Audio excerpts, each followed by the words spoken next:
Now, in many other videos, I've talked about the importance of vitamin B1 because if you're deficient, this is what's going to happen.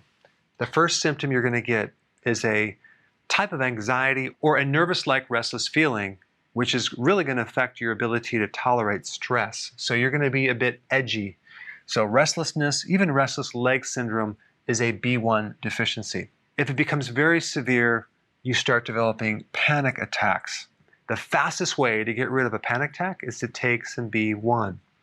Also, you have lack of stamina and fatigue, and even an excess amount of sweating. I don't know if you've ever seen someone that just breaks out in sweat for no reason, or they're always sweating. That's a B1 deficiency. Now, what is the best source of B1? That's what I want to talk about in this video. Right here, nutritional yeast, because it's a natural source, especially if you get it unfortified without the synthetic vitamins that they usually add in there. Now, if you're doing short-term synthetic vitamins, it should be okay, but a long-term maintenance dose of synthetic B1, not a good idea. But these are the foods that have the most B1. Number one is pork. Now, of course, a lot of people don't eat pork. It's totally fine. You can get B1 from many other sources, but I'm just going to mention the foods that have the most B1. So 6 ounces of pork will give you 1.1 milligrams of B1, which will give you 96% of your RDAs. Now, normally an adult needs between 1.0 and 1.2 milligrams of B1. Okay, number 2, salmon has a good amount of B1. In 6 ounces, you're getting 0.6 milligrams, which will give you 48% of your RDAs. Flax seeds, okay, 1 ounce will give you a half of a milligram, 0.5 milligrams, which is 39% of your RDAs.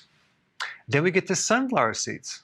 1 ounce is 0.4 milligrams, will give you 35% of the RDAs.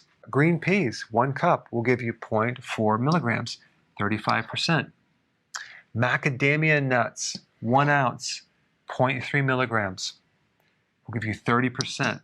Acorn squash, 1 cup, will give you 0.3 milligrams, which is 30% of your requirements for B1.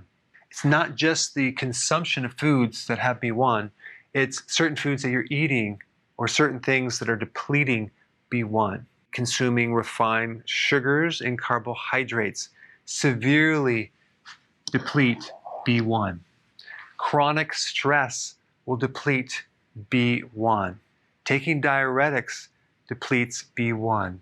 Metformin, if you're taking that medication for diabetes, that depletes B1. If you're a diabetic or a pre-diabetic and you have high blood sugars, that alone can create a B1 deficiency. If you haven't seen my other videos on B1, I put them up right here. Check them out.